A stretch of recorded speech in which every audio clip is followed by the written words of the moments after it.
शिवानी और आप देख रहे हैं बीजापुर एक्सप्रेस। चलते हैं खबरों की ओर। ದಯವಿಟ್ಟು ವಿಮಾನದ ಒಂದು ಸೌಲಭ್ಯ ಮಾಡ್ಕೊಡಿ ಅಂತ ಹೇಳಿ ಅಂತ ಅಕಸ್ಮಾತ್ ಅದು ಕಾರಣ ಅದರಲ್ಲಿ ಏನೋ ತೊಂದರೆಗಳು ಬಟ್ ಆಗುತ್ತೆ ಅದನ್ನು ಆದಮೇಲೆ ವಿಜಯಪುರದಲ್ಲಿ ಆ ಥರ ಒಂದು ಸಂಸ್ಕೃತಿ ನಾವು ಡೆವಲಪ್ ಮಾಡಬೇಕು. ಉದಾಹರಣೆಗೆ ನಾನು ನೋಡಿದ ಸ್ವಿಟ್ಜರ್ಲೆಂಡ್ನಲ್ಲಿ ಒಂದು ಸಣ್ಣ ಹಳ್ಳಿಯಲ್ಲಿ ಮೋಜಾರ್ಟ್ ಫೆಸ್ಟಿವಲ್ ಮಾಡ್ತಾರೆ 3 ದಿನ. ಮೋಜಾರ್ಟ್ ಅದು ಏನು ದೊಡ್ಡ ಊರಲ್ಲ, ವಿಜಯಪುರ ಅಂದ್ಕೊಳ್ಳೋದು ದೊಡ್ಡ ಊರು. ಆದರೆ ವಿಶ್ವದಿಂದ ಅನೇಕ ಜನರು ಆ ಕಡೆ ಬರ್ತಾರೆ. ಅಂದರೆ ಆ ಕ್ವಾಲಿಟಿ ಅವ್ರು ಚೆನ್ನಾಗಿ ಮಾಡೋದಕ್ಕೆ ನಾನು ಒಂದು ಪ್ರಥಮವಾಗಿ ನಾವು ಶುರು ಮಾಡಬೇಕು ಫಸ್ಟ್ ಎಲ್ಲರಿಗಿಂತ ಮುಂಚೆ. ಯಾಕೆಂದರೆ ಈ ಹೂವಿನ ಸಂಘ ತನ್ನ ಒಂದು ಪುಸ್ತಕದಲ್ಲಿ ಹೇಳ್ತಾನೆ 10,000 ಮೈಲಿ ನಾವು ಪ್ರಯಾಣ ಮಾಡಿದ ಸಹಿತ ಮೊದಲೇ ಒಂದೇ ಹೆಜ್ಜೆ ಬಹಳ ಮಹತ್ವದ್ದು. 2, 3, 4 ಮುಂದೆ ಹೆಜ್ಜೆ ಹೋಗುತ್ತೆ, ಅದು ಮೊದಲೇ ಹೆಜ್ಜೆ ಎತ್ತಿಡಬೇಕು ಅಂತ. ಅದಕ್ಕೆ ನಾನು ಪ್ರಥಮ ಹೆಜ್ಜೆ ಅಂದರೆ ನಾನು ನಮ್ಮ ಮೂರ್ತಿ ಟ್ರಸ್ಟಿನ ಪರವಾಗಿ ಇಲ್ಲಿ ಒಂದು ಸಾಂಸ್ಕೃತಿಕ ಪ್ರೋಗ್ರಾಮ್ ಮಾಡೋಣ ಅಂತ. ನನಗೆ ವೆಂಕಟೇಶ್ ಕುಮಾರ್ ಮೇಲೆ ವಿಶೇಷವಾದ ಗೌರವ ಆಧಾರ ಇದೆ. ಅವರು ಸಜ್ಜನರು, ಉತ್ತಮ ಗಾಯಕರು ಕೂಡ. ಅದಕ್ಕೆ ನಾನು ಇದರಿಂದ ವೆಂಕಟೇಶ್ ಕುಮಾರ್ ಅವರಿಂದಲೇ ಇದನ್ನು ಶುರು ಮಾಡೋಣ ಇವತ್ತು ಅಂತ ಮಾಡಿದ್ದೀವಿ. ಎಲ್ಲ ಜನರು ವಿಜಯಪುರದಲ್ಲಿರೋರು, ನಾಗರಿಕರು, ಇದು ಉಚಿತವಾದ ಸೌಲಭ್ಯ. ಇದಿದೆ, ಯಾವುದೋ ಟಿಕೆಟ್ ತಗೊಳ್ಳಲ್ಲ. ನಾನು ಅದನ್ನು ಕಲೆ ಮಾಡ್ದಾನ ಯಾರಿಗೂ ಟಿಕೆಟ್ ದುಡ್ಡು ಮಾಡೋ ಉದ್ದೇಶನೂ ಇಲ್ಲ ಹೇಳಿ. ಎಲ್ಲರೂ ಬರಲಿ, ನೋಡಲಿ. ಬ್ಯಾಕ್ಗ್ರೌಂಡು ಗೋಲ್ಗುಂಟ ಅದರ ಮೈದಾನದಲ್ಲಿ ಅಂತ ನಾವು ಯಾವುದೇ ಒಂದು ಆರ್ಕಿಯಾಲಜಿ ಪ್ಯೂರ್ ಪ್ರಾಪರ್ಟಿ ಮುಟ್ಟಿದ್ದಾನೆ ಅದಕ್ಕೆ ಇಲ್ಲದೆ ಇದು ಇನ್ನೊಂದು ಗೋಲ್ಗುಂಟ ಕಟ್ಟೋಕೆ ನಮಗಾಗೋದಿಲ್ಲ. ಕಟ್ಟಿಸಿದ್ರೆ ನಾವು ಮುಗಿಸ್ಕೊಳ್ಳೋದೇ ಒಂದು ದೊಡ್ಡ ನಮಗೆ ಕೆಲಸ ಇರ್ತದೆ. ಅದಕ್ಕೆ ಸನ್ಮಾನ್ಯ ಮೂಲಿ ಮನೆಯವರು ದೊಡ್ಡ ಇದೆಲ್ಲ ಮಾಡಿ ನಮಗೆ ಬಹಳ ಸಹಾಯ ಮಾಡಿದ್ದಾರೆ. DC ಆನಂದ್ ಅವರು ಸಹಾಯ ಮಾಡಿದ್ದಾರೆ. ನಮ್ಮ ಟೂರಿಸಂ ಡಿಪಾರ್ಟ್ಮೆಂಟನ್ನು ಅನಿಲ್ ಅವರು ಮಾಡಿದ್ದಾರೆ. ಅನೇಕ ನಾಗರಿಕರು ಸಹಿತ ಸಹಾಯ ಮಾಡಿದ್ದಾರೆ. ನಮ್ಮ ಗೋಪಾಲ್ ಅವರು ಬಹಳ ಇಂಪಾರ್ಟೆಂಟ್ ನನಗೆ. ಯಾಕೆಂದರೆ ಇದ್ರ ಬಗ್ಗೆ ನನಗೆ ಹೇಳಿ ಕಳಿಸಿ, ಇದ್ರ ಬಗ್ಗೆ ನಾವು ಅವರು ಸಂಭಾಷಣೆ ಮಾಡ್ತಿರ್ತೀವಿ ಇದ್ರ ಬಗ್ಗೆ. ಅದಕ್ಕೆ ಅನೇಕ ನಮ್ಮ ಕೃಷ್ಣ ಕೊಲ್ಲಾರ್ ಕುಲಕರ್ಣಿಯವರು ಭಾಳ ಸಂತೋಷ ವ್ಯಕ್ತಪಡಿಸಿದ್ದಾರೆ. ಅದಕ್ಕೆ ನಮ್ಮ ವಿಜಯಪುರದ ನಾಗರಿಕರು ಬಂದು ನೋಡಲಿ. ಇದು 2 ದಿನದ ಕಲಾ ಉತ್ಸವ. ಒಂದು ದಿನ ಹಿಂದೂಸ್ತಾನಿ ಮತ್ತು ಭರತನಾಟ್ಯ, ಒಂದು ದಿವಸ ಕರ್ನಾಟಕ. ಯಾಕಂದರೆ ಎಲ್ಲ ಕಲೆಗಳು ನಮ್ಗೆ ಗೊತ್ತಿರುತ್ತೆ, ಬರೀ ನಮ್ದು ಒಂದೇ ಅಂತಲ್ಲ. ಕರ್ನಾಟಕ ಮ್ಯೂಸಿಕ್ಕು ಮತ್ತು ಕೂಚಿಪುಡಿ. ಅದಕ್ಕೆ ಭಾರತೀಯ ವಿದ್ಯಾಭವನದವರು ಭಾಳ ಇದರಲ್ಲಿ ಎಕ್ಸ್ಪರ್ಟ್ ಇದ್ದಾರೆ. ನಾನು ಅವ್ರಿಗೆ ಒಂದು 30 ವರ್ಷದ ಕೆಲಸ ಮಾಡ್ತಾ ಇದ್ದೀನಿ. ನಾನು ಇನ್ಫೋಸಿಸ್ ಪ್ರತಿಷ್ಠಾನದಲ್ಲಿ ಸಹಿತ ಅವ್ರ ಜೊತೆಗೆ ನಾವು ಲಕ್ಷ್ಮೇಶ್ವರದ ಹುಲಿಗೆರೆ ಉತ್ಸವ ಅಂತ ಶುರು ಮಾಡಿದ್ವಿ. ಅದನ್ನು ಇವತ್ತಿಗೂ ನಾವೇ ಮಾಡ್ತೀವಿ.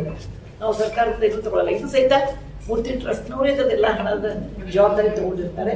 ನಾವು ಸರ್ಕಾರದಿಂದ ಇದು ತಗೊಂಡಿಲ್ಲ. ಆದರೆ ಸಹಕಾರ ಕೇಳಿದ್ದೀವಿ ಅಷ್ಟೇ. ಇದು ಮೊದಲನೇ ಪ್ರಥಮವಾಗಿ ಮಾಡ್ತಿದ್ವಿ. ಹೆಚ್ಚು ಕಡಿಮೆ ತಪ್ಪು ತೊಡೆ ಆಗ್ಬೋದು ಒಂದೇ ಸರ್ತಿಗೆ. ತಾವೆಲ್ಲ ಒಂದು ದೊಡ್ಡ ಮನಸ್ಸಿಂದ ಮನ್ನಿಸಿ ಇದನ್ನು ನೋಡಿ ನೀವು ಸಂತೋಷ ಪಟ್ಟರೆ, ಇದೇ ರೀತಿ ಎಲ್ಲರಿಗೂ ಆನಂದ ಅನಿಸಿದರೆ ಮತ್ತೆ ಮುಂದಿನ ವರ್ಷನೂ ಮಾಡಬೇಕು ಅಂತೀವಿ. ಆದರೆ ಈ ವರ್ಷದ ನಮಗೆ ಅದರ ಫಲಿತಾಂಶ ಬೇಕು. ಹೇಗಿದೆ ಜನ ಏನಂತಾರೆ, ಜನ ಸಮಾಜದಲ್ಲೂ ನಾನು ಎಲ್ಲರಿಗೂ ಬೇಡ್ಕೊಳ್ಳೋದೇನು ಅಂದರೆ, ಬನ್ನಿರಿ, ಕೂಡ್ರಿ, ಆನಂದ ಪಾಡ್ರಿ, ಹೊಲಸು ಮಾಡಬೇಡಿ. ದಯವಿಟ್ಟು ಹೊಲಸು ಮಾಡಬೇಡ್ರಿ. ಚಹಾ ಕುಡ್ದೆ ಕಪ್ಪಾಗಿದೆ, ನೀರು ಕುಡ್ದೆ ಕಪ್ಪಾಗಿದೆ, ಊಟ ತಂದೆ ಅಲ್ಲಿ ಮಾಡಿದೆ, ಅದು ಮಾಡಬೇಡ್ರಿ. ಒಂದು 2 ತಾಸಿನ ಪ್ರೋಗ್ರಾಮ್ ಇರ್ತದೆ, ಬರ್ರಿ, ಎಲ್ಲರೂ ನೋಡ್ರಿ. ನಾವು ಇಷ್ಟು ಹಣ ಖರ್ಚು ಮಾಡಿದ್ರೆ ಸಂತೋಷ ಆಗುತ್ತದೆ.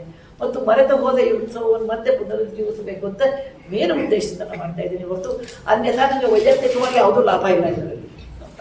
ನಮ್ಮ ಹೆಸರಿಗೋಸ್ಕರ ಎಲ್ಲ ಏನೂ ಅಲ್ಲ. ಇದು ಕೇವಲ ಒಂದು ನಾನು ವಿಜಯಪುರ ಜಿಲ್ಲೆಯ ನನ್ನ MP ನಾನು ತೊಗೊಂಡಿರೋದ್ರಿಂದ ನಮ್ಮ ಜಿಲ್ಲೆಯಲ್ಲಿ ಏನಾದರೂ ಈ ಥರ ಆ್ಯಕ್ಟಿವಿಟಿ ಆಗಲಿ ಅನ್ನೋದ್ರಿಂದ ಅದೊಂದೇ ಉದ್ದೇಶದಿಂದ ಮಾಡ್ತಾ ಇದ್ದೀನಿ. ನಿಮ್ಗೆ ಏನಾದರೂ ಪ್ರಶ್ನೆ ಕೇಳಿದ್ರೆ ಕೇಳಿ, ವೈಯಕ್ತಿಕ ರಾಜಕೀಯವಾಗಿ ಕೇಳಬೇಡಿ. ನನ್ನದೇ ಆದ ಕೆಲವೊಂದು ನಿಬಂಧನೆಗಳಿರ್ತವೆ, ಬೇರೆ ಯಾವುದಾದ್ರು.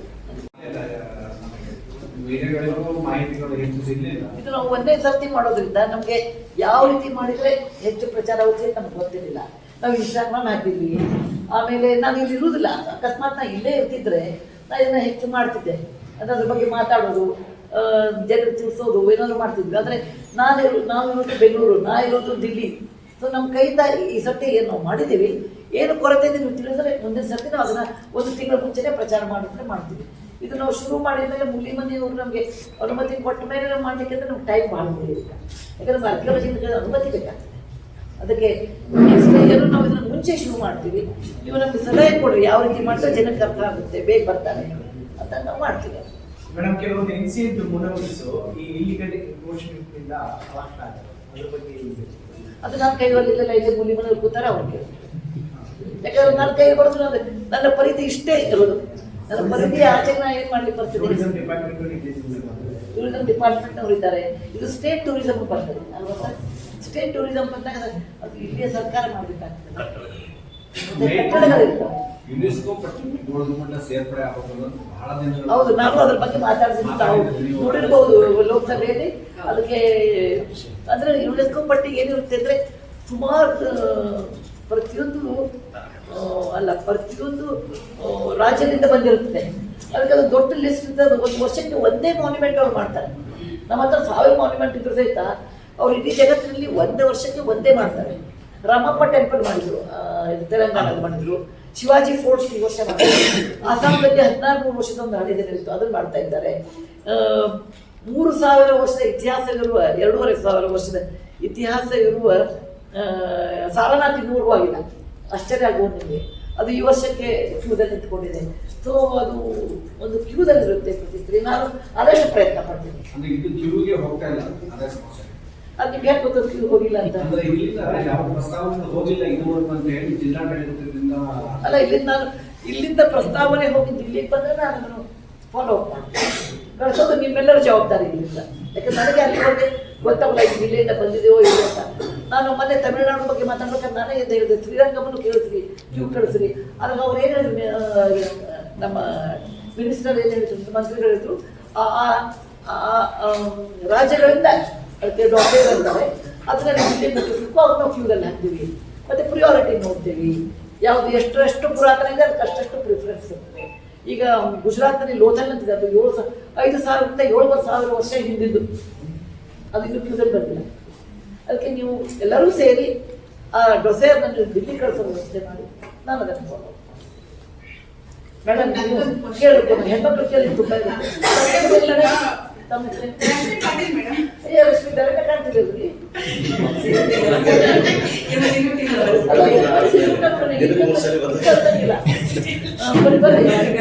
ರಶ್ಮಿ ಅವರು ಬರೀ ಈಗ ನಮ್ಮ ಬಿಜಾಪುರ ನಾವು ಹಿಂದಿಂದನೂ ನೋಡ್ಕೊಂಡು ಬಂದಿದ್ದೀವಿ. ಈಗ ಡೆವಲಪ್ಮೆಂಟ್ ಆಗೋದಕ್ಕಿಂತ ಹೆಚ್ಚು ಆರ್ಕೋಲಾಜಿಕಲ್ ಡಿಪಾರ್ಟ್ಮೆಂಟ್ ನಾನು ಕೇಳ್ತಾ ಇರೋದು, ಇದು ಕೆಡ್ತಾ ಹೋಗ್ತಾ ಇದೆ. ನೀವು ಹಿಸ್ಟಾರಿಕಲ್ ಪ್ಲೇಸ್ ಜುಮಾ ಮಸೀದಿ ಕೆಲವೊಂದು ಏರಿಯಾಗಳು ನಾನು ಕೇಳ್ಬಾರ್ದಲ್ಲ, ಆದ್ರೆ ಅದೆಲ್ಲ ಯಾವ ತರ ಮಾಡಾಗ್ತಾ ಇದೆ ಅಂದ್ರೆ ಡೆವಲಪ್ಮೆಂಟ್ ಮಾಡೋದು ನೀವು ಬಿಡ್ತಾನೂ ಇಲ್ಲ, ಮತ್ತೆ ನೀವು ಮಾಡ್ತಾ ಇಲ್ಲ. ನಮ್ಮ ಬಿಜಾಪುರ ಇದರಿಂದ ಪ್ರವಾಸಿಗಳದ್ದು ಸಂಖ್ಯೆ ಕಮ್ಮಿ ಆಗ್ತಾ ಇದೆ. ಈಗ ಮೇಡಮ್ ಅವರು ಯಾರೋ ಒಬ್ರು ಬಂದು ಒಂದಿಷ್ಟು ಡೆವಲಪ್ಮೆಂಟ್ ಮಾಡ್ತೀರ ಅನ್ನೋ ಆಸೆ ಇದ್ರು ನಾವು ಜಿಲ್ಲೆಯವರು ಕೈಗೂಡಿಸಿಲ್ಲ ಅಂತಂದ್ರೆ ನಮ್ಮ ಬಿಜಾಪುರ ಜಿಲ್ಲೆ ಪೂರಾ ಹಾಳಾಗ್ತಿದೆ. ಯಾಕಂದ್ರೆ ಇಲ್ಲಿ ಬಂದ ಪ್ರವಾಸಿಗರು ಹೊರಗೋಗಿ ಹೇಳೋದೇನು ಅಂತ ಏನು ಇದ್ರಿ ಗಲೀಜು ಅಂತ ಹೇಳ್ತಾರೆ. ಇದು ಕೇಳೋದಿಗೆ ನಮ್ಗೆ ಸಂಕಟ ಆಗ್ತದೆ. ಯಾಕಂದ್ರೆ ನಾವು ಹೋಗಿದ್ದು, ನೀವು ಇವತ್ತು ನನಗೆ ಸಿಕ್ಕಿದ್ದೀರಿ, ಅದ್ರ ಸಂಬಂಧ ನಿಮ್ ಮೇಡಮ್ ಯಾಕೆ ಇಷ್ಟು ವರ್ಷ ಡೆವಲಪ್ಮೆಂಟ್ ಆಗ್ತಾ ಇಲ್ಲ ನಮ್ಮ ಜಿಲ್ಲೆ? ಹಂತವಾಗಿ ಸುಮಾರು ಬಿಜಾಪುರ ಒಳಗಡೆ 82 ಮಾನ್ಯುಮೆಂಟ್ಸ್ ನಮ್ಮ ಪ್ರೊಟೆಕ್ಟೆಡ್ ಮಾನ್ಯುಮೆಂಟ್. ಸೊ ಇವುಗಳನ್ನೆಲ್ಲ ನಾವು ಸಂರಕ್ಷಣೆ ಮಾಡಬೇಕು. ಅದ್ರ ಜೊತೆಗೆ ನೀವು ಹೇಳಿದ ಪ್ರಕಾರ ಖಂಡಿತವಾಗಿಯೂ ನಾವು ಅದರ ಬಗ್ಗೆ ವಿಚಾರ ಅಲ್ಲ ಈಗ ಹೇಳೋದಲ್ಲ ಸರ್. ಈಗ ನೋಡ್ರಿ ನಾವು ಸಣ್ಣವರಿದ್ದಾಗ ಡೆವಲಪ್ಮೆಂಟ್ ಆಗಲಿ ಅಂತ ಇವಾಗ ಆಗಿಲ್ಲ. ಎಲ್ಲದರೂ ಒಂದೊಂದು ಇಡ್ತಾ ಇಲ್ಲ, ಇದ್ದಿದ್ದೀವಿ ಮೇಡಮ್, ಮಾಡ್ತಾ ಇದ್ದೀವಿ, ಖಂಡಿತ ಮಾಡ್ತೀವಿ, ಅಂತ ಪ್ರಶ್ನೆ ಖಂಡಿತ ಮಾಡ್ತೀವಿ. ಸೊ ಇದಕ್ಕೆ ಸರ್ಕಾರ ಎಲ್ಲರೂ ಬೇಕು. ಯಾಕಂದ್ರೆ ಮನೆ ಕಟ್ಟೋದಂತಂದ್ರೆ ಆ ದೇವಸ್ಥಾನ ಆಗಲಿ ಅಥವಾ ಮಸೀದಿ ಆಗಲಿ ಅಥವಾ ಯಾವುದೇ ಇರಲಿ ನಾವು ಏನು ಕಟ್ಟಡ ಕಟ್ಟಿದ ಅದಕ್ಕೆ ನಿರ್ಬಂಧಗಳಿರ್ತಾವೆ. ಹೀಗಾಗಿ ಸೊ ಅದ್ರ ಪ್ರಕಾರ ಎಲ್ಲರೂ ನಡ್ಕೋಬೇಕು. ನನ್ನ ಈ ಮಾಧ್ಯಮದ ಮುಖಾಂತರ ನನ್ನ ವಿನಂತಿ ಏನಂದ್ರೆ, ಯಾವುದೇ ಪರವಾನಗಿ ತಗೊಂಡು ನೀವು ಕಟ್ಟಡ ಕಟ್ಕೊಳ್ಳಿ, ಅದಕ್ಕೆ ಯಾವುದೇ ಆಕ್ಷೇಪಣೆ ಇರೋದಿಲ್ಲ. ದಯವಿಟ್ಟು ಅದನ್ನ ಸಹಕರಿಸಬೇಕಂತ ತಮ್ಮ ಮುಖಾಂತರ ನಾನು ಕೇಳ್ಬೋದು. ಪ್ರಯತ್ನ ಈಗ ಸ್ಟಾರ್ಟ್ ಮಾಡಿದೆ. ಮೊದಲೆಲ್ಲ ನವರಸ್ಪುರ ಉತ್ಸವ ಇದ್ದು ಯಾವ್ಯಾವ ಕಾರಣ ಬಿಟ್ಟು ಇನ್ನು ಮುಂದೆ ಸದ್ಯಕ್ಕೆ ಬೇಡ. ಇದು ನಿರಂತರವಾಗಿರ್ತದ ಮೂರ್ತಿ ಫೌಂಡೇಶನ್ ಇಂದ ಅಥವಾ ತಮ್ಮ ರಾಜ್ಯಸಭಾ ಸದಸ್ಯತ್ವದ ಅವಧಿವರೆಗೂ ಇರ್ತದ? ಇದಕ್ಕೆ ರಾಜ್ಯಸಭೆ ಸಂಬಂಧನೇ ಇಲ್ಲ. ಯಾಕೆಂದ್ರೆ ಪುಲಿಗೆರೆ ಉತ್ಸವವನ್ನು ನಾವು ಮಾಡ್ತಾ ಇದ್ದೀವಿ. 13 ವರ್ಷದಿಂದ ಮಾಡ್ತಾ ಇದ್ದೀವಿ. ಅವನ ರಾಜ್ಯಸಭೆ ಸದಸ್ಯರು ಇರಲಿಲ್ಲ. ನಾನು ಇನ್ಫೋಸಿಸ್ ಪ್ರತಿಷ್ಠಾನದ ಹೆಡ್ ಇದ್ದೆ, ಅದರಿಂದ ನಾನು ರಿಟೈರು ಆದೆ. ಯಾಕಂದ್ರೆ ರಾಜ್ಯಸಭೆ ಸದಸ್ಯರ ನಾನು ರಿಟೈರ್ ಆಗಬೇಕಾಯ್ತು. ಅಂದ್ರೆ ನಾ ಎಲ್ಲಾದರೂ ಅದು ಪುಲಿಗೆರೆ ಉತ್ಸವ ನಡೀತಾ ಇದೆ. ಸ್ಥಳೀಯರು ಕೊಡುವ ಫೀಡ್ಬ್ಯಾಕ್ನಿಂದ ನಡೀತಿದೆ. ನನಗೆ ಲಕ್ಷ್ಮೇಶ್ವರದಲ್ಲಿ ಸ್ಥಳೀಯರು ಏನು ಬಹಳ ಚೆನ್ನಾಗಿ ಫೀಡ್ಬ್ಯಾಕ್ ಕೊಡ್ತಾರೆ ನನಗೆ. ಅಲ್ಲೇ ನಮ್ಮ ಫೆಬ್ರವರಿ 20-21-28 ಮುಂಚೆ ನಾವು 2 ದಿನ ಮಾಡಿ 3 ದಿನ ಮಾಡಿದ್ವಿ ಕೊನೆಗಲ್ಲಿ. ಯಾಕಂದ್ರೆ ಸ್ಥಳೀಯರು ಬಂದು ಮೇಡಮ್ ನಾವು ಅದನ್ನು ನಾವೇ ಕ್ಲೀನ್ ಮಾಡಿಟ್ಟಿರ್ತೀವಿ, ನಾವು ಕ್ಲೀನ್ ಮಾಡಿಕೊಟ್ಟಿರ್ತೀವಿ, ನೀವು ಏನು ಬೇಕು ಹೇಳಿ. ನಾವೇನು ಹೇಳ್ತೀವಿ ಅಂದರೆ ಅದು ಸ್ವಚ್ಛವಾಗಿಟ್ಟಿರ್ಬೇಕು. ನಾವು ಬಂದಾಗ ನಾವು ಅಲ್ಲಿ ಕಸಬರಿ ತೊಗೊಂಡು ಶುರು ಮಾಡಲಿಕ್ಕೆ ಆಗೋದಿಲ್ಲ, ನೀವು ಮಾಡಿಟ್ಟಿರ್ಬೇಕು. ಆಮೇಲೆ ಮುಂಜಾನೆ ಹೊತ್ತು ನಾನು ಯಾವಾಗಲೂ ಸ್ಥಳೀಯ ಕಲಾವಿದರಿಗೆ ಒಂದು ಅವಕಾಶ ಕೊಡಬೇಕು ಅಂತೀನಿ. ಯಾವಾಗ ಇಂಪಾರ್ಟೆಂಟ್ ಅಲ್ಲ. ಈಗ ನಮ್ಮ ವಿಜಯಪುರದಾಗ ಕಲಾವಿದರು ಏನು ಕಮ್ಮಿ ಏನಿಲ್ಲ. ನಾವು ಚಿಕ್ಕವರಿದ್ದಾಗ ಲತಾಜ್ ಆಗಿದ್ದಂತೆ ಭಾಳ ಚೆನ್ನಾಗಿ ಹಾಡು ಹೇಳೋದು. ಇದು ಸಂಗೀತವ್ರು ಈಗ ವಯಸ್ಸಿಗೆ ಲತಾಜ್ ಅಲ್ವಾ? ಇಲ್ಲ ಬೇಕಾದಷ್ಟು ಕಲಾವಿದರಿದ್ದಾರೆ ಇಲ್ಲಿ ವಿಜಯಪುರದಿಂದ. ಗೋಲ್ಡ್ ಗುಮ್ಮಟ ಅಂತೂ ಎಷ್ಟು ನಮೂನೆ ನಾವು ಮಾಡ್ತೀವಿ. ನಾವು ಚಿಕ್ಕವಳಿದ್ರೆ ಸಿಬಿಯರ್ನಿಂದ ಮಾಡಿದ್ದು, ಆಯಿಲ್ ಪೇಂಟ್ ಮಾಡಿದ್ದು, ವಾಟರ್ ಕಲರ್ ಮಾಡಿದ್ದು, ಆಮೇಲೆ ಬಟರ್ನಿಂದ ಮಾಡ್ತಿದ್ರು. ಬೇಕಾದಷ್ಟು ಕಲಾವಿದ್ದಾರೆ.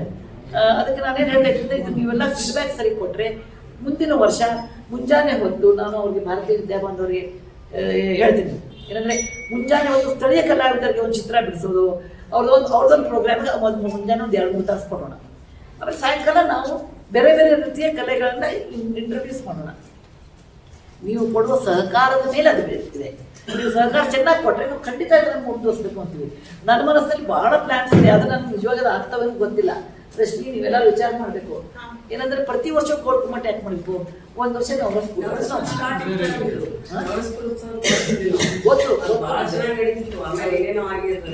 ನವರಸ್ಪುರದಲ್ಲಿ ಮಾಡ್ಲಿಕ್ಕೆ ನಾವು 3 ದಿನ ರೆಡಿ ಇದ್ದೀವಿ. ಆದ್ರೆ ನವರಸ್ಪುರ ನನ್ನಷ್ಟೇ ಹತ್ರ ಹುಲ್ ಬೆಳೆದದು ಹೌದಲ್ರಿ. ನಕ್ಕಿಂತ ಒಂದು ಮೊಳ ಜಾಸ್ತಿ ನಾವು ನೋಡ್ಕೊಂಡು ಬಂದೆ. ನವರಸ್ಪುರ ಸ್ವಚ್ಛ ಮಾಡಿಸ್ಬೇಕು ನೀವು. ಅದನ್ನ ಯಾರು ಮಾಡೋರು? ನೀವೆಲ್ಲ ಸ್ವಚ್ಛ ಮಾಡಿಸಿ ಅದಕ್ಕೊಂದು ಕುತ್ಕೊಳ್ಳೋ ವ್ಯವಸ್ಥೆ ಅದನ್ನೆಲ್ಲ ನೀವು ಮಾಡಿದ್ರೆ ಹಾಪಾವ್ ಅಡ್ಡಾಡ್ಬಾರ್ದು. ರಾತ್ರಿ ಹೊತ್ತು ಪ್ರೋಗ್ರಾಮ್ ಇರ್ತದೆ. ಆಮೇಲೆ ಬಸ್ ಹಾಕಬೇಕು. ಇಲ್ಲ ವಿಜಯಪುರ ಗೋಲ್ಡ್ ಗುಮ್ಮಟ ಅಂದರೆ ನಿಮ್ಗೆ ಮನೆ ಬಾಜುಕ ಅಲ್ಲೇ ದಿವಟ್ಗೆರೆಯಲ್ಲಿ ರಾಯರ ಮಠ ಇವೆಲ್ಲ ಹತ್ತತ್ರ ಒಂದು ಜನ ಬಂದು ಹೋಗ್ಬಿಡ್ತಾರೆ. ನೀವು ಶಾಸ್ತ್ರಿ ಚೌಕು ಇವೆಲ್ಲ ಹತ್ತಿರ ವಿಜಯಪುರನಾಗೇನು ನಡ್ಕೊಂಡು ಹೋಗ್ಲಿಕ್ಕೆ ಹೋಗಿ ಬರ್ತದೆ. ನೀವು ನವರಸ್ಪುರದಾಗ ಮಾಡಿದರೆ ಅದಕ್ಕೆ ಬಸ್ ಬೇಕಾಗ್ತದೆ. ಅದಲ್ರಿ ಅದ್ರ ವ್ಯವಸ್ಥೆ ಯಾರು ಮಾಡೋರು? ಎವ್ರಿ ಅವರ್ಲಿ ಒಂದು ಬಸ್ ಮಾಡ್ತಿದ್ದಾರೆ. ನಾವು 5 ರಿಂದ 7 ಗಂಟೆ ತನಕ ಪ್ರೋಗ್ರಾಮ್ ಮಾಡಿದ್ವಿ. ನೀವು 5 ಗಂಟೆಗೂ ಬಸ್ಸು, 6 ಗಂಟೆಗೆ ಬಸ್ಸು, 7 ಗಂಟೆಗೆ ನೀವು ಎವ್ರಿ ಅವರ್ಲಿ ಅಷ್ಟು ಬಸ್ ವ್ಯವಸ್ಥೆ ಮಾಡೋರು ಯಾರು? ನೀವು ಮಾಡ್ತೇವೆ ಅಂತ ರೆಡಿ ಇದ್ರೆ ನಾವು ಅವ್ರ ಸುಖ ರೆಡಿ ಇದ್ದೀವಿ. ನಾವು ಬೇಕಾದ್ರೆ 3 ಜನ ಮಾಡಿಸ್ತೀವಿ. ನಂತರ ಒಂದ್ಸತಿ ಏನಾಯ್ತು ಬರಗಾಲ ವಿಚಾರ ದುಡ್ಡು ಹಾಕಿ ಮಾಡಿಸ್ತೀನಿ ಅಂತ ಹೇಳ್ತೀನಿ. ಸರ್ಕಾರದಲ್ಲಿ ಅದು ನೀವೆಲ್ಲರೂ ಅರೇಂಜ್ ಮಾಡ್ಕೊಡ್ಬೇಕು ನಮ್ಗೆ. ನೀವು ನೋಡ್ರಿ, ನಾವು ಕೊಡೋದು ಒಂದು ಊರು, ನಮ್ಮ ಟ್ರಸ್ಟ್ ಇರೋದು ಮೂರ್ತಿ ಟ್ರಸ್ಟ್ ಇರೋದು ಇನ್ನೊಂದು ಊರು. ಆಮೇಲೆ ಅಲ್ಲಿ ಇವೆಲ್ಲ ಯಂಗ್ಸ್ಟರ್ಸ್ ಇರ್ತಾರೆ. ಅವ್ರಿಗೆ ಇಲ್ಲಿ ಬಂದು ಮಾತಾಡಿ ಮಾಡ್ಲಿಕ್ಕೆ ಅವ್ರಿಗೆ ಗೊತ್ತಿರಂಗಿಲ್ಲ. ನೀವೆಲ್ಲರೂ ಸೇರಿ ಮಾಡಿದ್ರೆ ನಾವು ಬಸ್ ಹಾಕ್ತೀವಿ. ಒಂದು ಲೆಟರ್ ಹಾಕ್ಬೇಕು. ನಾವು ಬಸ್ ಹಾಕ್ತೀವಿ, ಸ್ವಚ್ಛ ಮಾಡಿಸ್ತೀವಿ, ಕುತ್ಕೊಳ್ಳೋ ಜಾಗ ಮಾಡ್ತೀವಿ, ಚಲೋ ಲೈಟಿನ ವ್ಯವಸ್ಥೆ ಮಾಡ್ತೀವಿ ಅಂದ್ರೆ ನಾನು 3 ದಿನ ಮಾಡಿಸ್ತೇನೆ. ಅಷ್ಟು ಸರ್ಕಾರ ಕೊಟ್ಟರೆ ನಮ್ಮ ಸಂಘ ರಾಜ್ಯ ಮತ್ತು ಪೂರ್ತಿ ಜವಾಬ್ದಾರಿ ನೀವು ಗ್ರೌಂಡ್ ನೀವೆಲ್ಲ ಹೊರಬೇಕು. ಲಕ್ಷ್ಮೇಶ್ವರಲ್ಲಿ ಹೊತ್ತಂಗೆ ಲಕ್ಷ್ಮೇಶ್ವರ ಸಹಿತ ಸರ್ಕಾರದಿಂದ ₹1 ತಗೋತಾ ಇಲ್ಲ. ನಾನು ಬೇಡ ಅಂತೀನಿ. ನಾನು ನಮ್ಮ ದುಡ್ಡು ಹಾಕಿ ನಾವು ಯಾರು ಬೇಕೋ ಅವ್ರಿಗೆ ಒಳ್ಳೆಯವ್ರು ಕರೆಸ್ಬೋದು. ನಮ್ಗೆ ಯಾರು ಬೇಕೋ ಅವ್ರು ಕರೆಸ್ಬೋದು. ಅಂದರೆ ನನಗೆ ಇದ್ರೊಳಗೆ ಅನುಭವ ಇರೋದ್ರಿಂದ ಭಾರತೀಯ ವಿದ್ಯಾಭವನದಲ್ಲಿ 30 ವರ್ಷ ಕೆಲಸ ಮಾಡೋದ್ರಿಂದ ನಮ್ಗೆ ಯಾರು ಫೀಲ್ಡ್ ಚೆನ್ನಾಗಿದ್ದಾರೆ ಗೊತ್ತಿರ್ತದೆ. ಅದಕ್ಕೆ ನಾನು ಯಾವುದೇ ರಾಜಕೀಯ ಒತ್ತಡ ನನಗಿರೋದಿಲ್ಲ, ಯಾವುದೇ ದುಡ್ಡಿನ ಒತ್ತಡ ಇರೋದಿಲ್ಲ. ನಾನೇ ದುಡ್ಡು ಹಾಕ್ತೀನಿ. ಅದಕ್ಕೆ ನೀವು ಸ್ಥಳೀಯರು ಎಲ್ಲ ಮಾಡಿ ನೀವು ಬನ್ನಿ. ಮಾಡ್ತಿದ್ರೆ ನಮ್ಗೆ ಲೆಟರ್ ಒಳಗೆ ಬೇಕು. ನಾವು ಅಲ್ಲರ ಮಾಡ್ತೀವಿ. ನಾವು ಕಾರ್ಯನಿರತ ಪತ್ರ ಸಂಘ ಜಿಲ್ಲಾ ಘಟಕದ ವತಿಯಿಂದ ವಿಚಾರ ಮಾಡ್ರಿ, ಎಲ್ಲ ವಿಚಾರ ಮಾಡಿ ನಮ್ಮ ಆಫೀಸ್ ಪತ್ರ ಬರೀ. ನಾವೆಲ್ಲ ಪತ್ರಕರ್ತರ ಒಂದು ನೀವೆಲ್ಲರ ಪತ್ರ ಸಹಕಾರ ತಗೊಂಡು ನಾವು ಮಾಡ್ಲಿಕ್ಕೆ ತಯಾರಿದೆ. ನಮ್ಮ ಸಂಘದ ನಾವು ಬಾಟಮ್ ಲೈನ್ ರೆಸ್ಪಾನ್ಸಿಬಿಲಿಟಿ ತಗೋತೀವಿ. ಏನಂದ್ರೆ ಗುಳ್ಳಿ ತೆಗಿಸ್ತೀವಿ, ಸ್ವಚ್ಛ ಮಾಡಿಸ್ತೀವಿ, ಹಾವು ಪಾವು ಅಡ್ಡಾಡ್ದಂಗೆ ಖರೆ ಇದೆ. ಬಂದವ್ರು ಹೆದರ್ತಾರ್ರಿ. ಬಸ್ಸಿನ ವ್ಯವಸ್ಥೆ ಮಾಡಿಸ್ತೀವಿ. ಅದೆಲ್ಲ ಮಾಡ್ತೀವಿ. ಸದಾ ನಾವು ಮುಂದೆ ನಿಂತು ನಾವೆಲ್ಲ ಎಲ್ಲ ಅವರೇ ಮಾಡ್ತಾರೆ.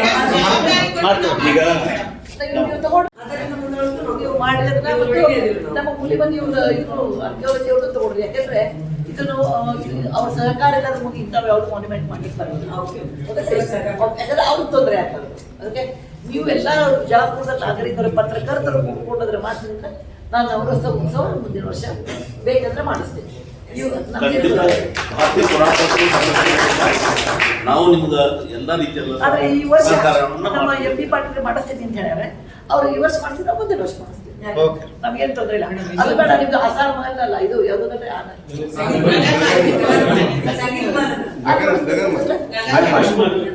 ಇಲ್ಲ ಇಬ್ರಾಹಿಂ ಪ್ರಸಾದ್ ಮಾಡಿಸ್ತೀವಿ ಅಲ್ಲಿ ಮಾಡಿಸ್ರಿ. ಜಾಗ ಯೂಸ್ ಮಾಡೋದು ಮತ್ತು ಅದ್ರ ಜವಾಬ್ದಾರಿ ಹೊರತು ನಿಮ್ದು. ದುಡ್ಡಿನ ಜವಾಬ್ದಾರಿ ಹೊರತು ನಮ್ದು. ಪ್ರಚಾರ ಜವಾಬ್ದಾರಿ ಹೊರತು ನೆಕ್ಸ್ಟ್ ಟೈಮ್ ನಿಮ್ಮ ಮೇಲೆನೇ ಹಾಕ್ತೀನಿ. ನೀವೆಲ್ಲ ಕಡೆ ಪ್ರಚಾರ ಮಾಡಿ ನಾನು ಮಾರ್ನಿಂಗ್ ಕಲಾವಿದರಿಗೆ ನಾವು ಅದನ್ನ ಸಹಿತ ಹೇಳ್ತೀವಿ. ನಮ್ದು ಪ್ರತಿದಿನವೂ ಒಂದು 3 ತಾಸು ನಮ್ಗೆ ಲೋಕಲ್ ಕಲಾವಿದರಿಗೆ, ಸುತ್ತಮುತ್ತಲಿನವ್ರಿಗೆ, ಗ್ರಾಮೀಣ ಪದರಿಗೆ, ಭಜಂತ್ರಿ ಬಾರಿಸೋರಿಗೆ, ಡಾನ್ಸ್ ಮಾಡೋರಿಗೆ, ಲಂಬಾಣಿ ತಂಡದವ್ರಿಗೆ ಅದನ್ನೆಲ್ಲ ನಾವು ಅರೇಂಜ್ ಮಾಡಿದ್ರೆ ನಮ್ಗೆ ಏನೂ ತ್ರಾಸಿಲ್ಲ. ಅದಕ್ಕೆ ನೀವು ನಮ್ಗೆ ಸಹಕಾರ ಮಾಡಿ ಒಟ್ಟ ಸಂಜೆ ಮುಂದೆ ನಾವು ಬೇರೆ ಅವ್ರಿಗೆ ಕಳಿಸ್ತೀವಿ. ಅಲ್ಲ, ಇದು ನವರಸಪುರಕ್ಕೆ ಪೂರ್ವ ಮಾಡೋದ ಅಥವಾ ಈಗ ಮಾಡ್ತಾ ಇದ್ರಲ್ಲಿ ಈ ಕಾರ್ಯಕ್ರಮ ನಾವು ಪ್ರತಿ ವರ್ಷ ಮಾಡ್ತೀವಿ? ಅಲ್ಲ, ನಾನು ಈ ವರ್ಷ ಮಾಡೋದು ಗೋಲ್ ಗುಂಬಸು ಒಂದು ಎಂತ ನಮ್ಮ ಹುಬ್ಬಳ್ಳಿ ಭಾಷೆ ವಿಜಯಪುರ ಭಾಷೆದಾಗ ಮಾಸ್ಲೆ ನೋಡ್ಲಿಕ್ಕೆ ಅಂತಂದ್ರೆ ಪ್ರೋಟೋಟೈಪಿಂಗ್ ಮಾಡಿ ನೋಡ್ತೀವಿ. ನಿಮ್ಮೆಲ್ಲರೂ ಖುಷಿ ಇದ್ದೀರಿ, ನೀವು ಡೆಮೋ ಅನ್ರಿ, ನೀವೆಲ್ಲ ಮಾಡ್ತೀವಿ ಅಂತಂದ್ರೆ ಮುಂದಿನ ವರ್ಷ ನೀವೇನು ನವರಸಪುರದಾಗ ಮಾಡಿದ್ರೆ ಮಾಡ್ತೀವಿ, ಇಲ್ಲ ಗುಂಬಸ್ನಾಗ ಇನ್ನೊಂದು ಮಾಡಿದ್ರೆ ಮಾಡ್ತೀವಿ, ಇಲ್ಲ ಅದು ಇಬ್ರಾಹಿಂ ರೋಗದಾಗ ಮಾಡಿದ್ರೆ ಮಾಡ್ತೀವಿ, ಇಲ್ಲ ನಮ್ದು ಇದು ಜಗನ್ಮಾಲ್ ಅದು ಬೇಡ್ರಿ, ನಮ್ದು ಬರಾಕ್ ನಮ್ದು ಕಾಯಿಪಲ್ಯ ಅಂಗಡಿ ಅಂಗಡಿ ಒಳಗೆ ಕುಂತು ಮಾಡಿಸಿದ್ರೆ ಅದಕ್ಕೆ ಮಾಡಿಸ್ತೀವಿ. ಎಲ್ಲರೂ ಕೂಡ ಕೋಆಪರೇಟ್ ಮಾಡಿ. ನೀವು ಹೇಳಿದ್ರೆ ರಶ್ಮಿ ಹೇಳಿದ್ರೆ ನಾವು ಹೊರಗಿನವ್ರು ಬಂದು ಸ್ವಲ್ಪ ಮಾಡ್ಬೋದು. ನಾ ಇದೇ ಊರಾಗ ಇರ್ತಿದ್ರೆ ನಾ ಮಾಡಿಸ್ತಿದ್ದೆ, ಎಲ್ಲ ಹಿಡ್ಕೊಂಡು ಬಂದು ನಾನು ಕ್ಲೀನ್ ಮಾಡಿಸಿ ಎಲ್ಲ ಮಾಡ್ತಿದ್ದೆ. ಅದು ನಾನು ಹೊರಗೆ ಬರೋದು ನನಗೆ ಕಷ್ಟ ಇರ್ತಾರೆ. ವರ್ಷಕ್ಕೆ ನಾನು ಸದ್ಯ ಬರ್ಲಿಕ್ಕೆ ನೀವೆಲ್ಲ ಒಬ್ಬ ವ್ಯಕ್ತಿನ ಹುಡುಗ್ರಿ, ಅವ್ರು ರೆಸ್ಪಾನ್ಸಿಬಲ್ ಅಂತ ಮಾಡಿ ಒಬ್ಬ ವ್ಯಕ್ತಿನ. ನಾವೇನು ಪ್ರಶ್ನೆ ಇಲ್ಲ, ನಾ ರಶ್ಮಿ ಕೇಳಿದೆ ಇವ್ರು ಕೇಳಿದಿಲ್ಲ, ಒಬ್ಬರಿಗೆ ರಶ್ಮಿನ ಮಾಡಿ ನನಗೆ ಗೊತ್ತೇ ತೊಂದರೆ ಇಲ್ಲ. ರಶ್ಮಿ ಭಾಳ ಅಲ್ಲ, ನೀವು ಒಂದೇ ಸಣ್ಣ ಒಂದೆಲ್ಲ ಬೆಳೆ ಸಣ್ಣ ಕೂರ್ತದ್ದು ಜಾಸ್ತಿ ಮಾಡ್ತೀನಿ. ರಶ್ಮಿ ಯಾರು ಒಬ್ಬ ವ್ಯಕ್ತಿನ ನೀವು ಗೊತ್ತು ಮಾಡ್ರಿ, ಆ ವ್ಯಕ್ತಿ ಜೊತೆ ನಾವು ವ್ಯವಹಾರ ಇರ್ತೀವಿ. ನಮಗೆಲ್ಲ ನಾವು ಲಿಸ್ಟ್ ಕೊಡ್ತೇವೆ, ನಮ್ಗೆ ಏನೇನು ಬೇಕು ಅದನ್ನು ನೀವು ಮಾಡಿಸ್ಕೊಡ್ರಿ. ಕಲಾವಿದರು ಕರ್ಸೋದು, ಅವರು ಚಾರ್ಜು ಅವೆಲ್ಲ ನಾವು ಮಾಡ್ತೀವಿ. ಮತ್ತು ನೀವು ಪ್ರತಿ ವರ್ಷ ನೀವು ಶುರು ಮಾಡ್ಕೋತ ಹೋದ್ರೆ ನಾವು ಪ್ರತಿ ವರ್ಷವೂ ಮಾಡ್ತೀವಿ. ಅದನ್ನು ನಿಮಗೆ ಬಿಟ್ಟಿರೋದು ಹೆಂಗೆ. ಉತ್ಸವದ ಸಂದರ್ಭದಲ್ಲಿ ಏನು ಮಾಡ್ತಾರೆ